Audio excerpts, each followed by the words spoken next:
السلام عليكم ورحمة الله وبركاته. أصحابتنا كحران ضير نيوز حكمة ير oo ku saabsan dooqa ragga iyo dumarka ayaan idin wadaaye iga gudooma kuna gudooma gacmo furan qalbi saafi ah iyo laab xaaran. Ragguna saddex ayaan ka tilmaami doonaa, dumarkuna saddex ayaan ka tilmaami doonaa hadduu alla idmo.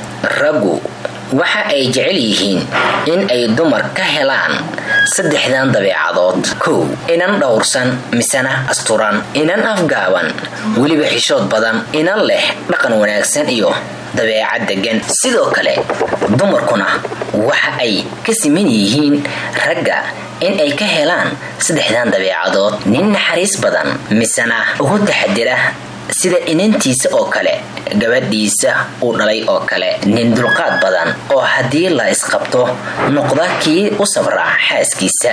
Nin xushmad badan oo xaaskiisa u qadariya sida hooyadii oo kale. Haddaba inantii nasiib u yeelatay inuu alla subxaanahu wa tacaala ugu deeqay dabeecad iyo dhaqan wanaagsan, waxaa tahay gabar inaan uu nin kasta ku fikiro hamiyo inuu helo. Sidaa awgeed isku day in aad ilaashato oo aad ku dheganaato dhaqankaaga iyo dabeecadaada wanaagsan, waayo adiga ah qofka keliya ay cid kasta baadigoobayso raadinayso in ay xiriir la samayso. Sidoo kale ragga uu alla subxaanahu wa tacaala ugu deeqay dhaqanka iyo dabeecadda wanaagsan, waxaad ogaataan dumarka waxa ay ku hamiyaan in ay helaan nin adigoo kala ah.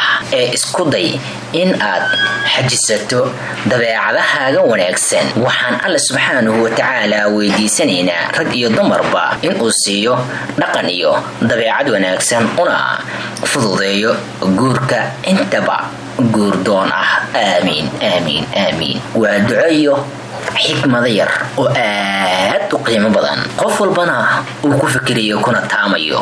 Rag iyo dumarba waad ku mahadsantihiin dhegaysigiina iyo la socodka muuqaaladeena. waan idinkaga mahadcelinaynaa malaayiin jeer iyo kumanaan jeerba. asxaabteenan quruxda badan, qiimaha badan, qaayaha weyn, waxaad inoo saaran tihiin madaxa dushiisa. waxaan idin leenahay kusoo dhawaada gacmo furan, qalbi furan iyo laab xaaran. waad ku mahadsantihiin.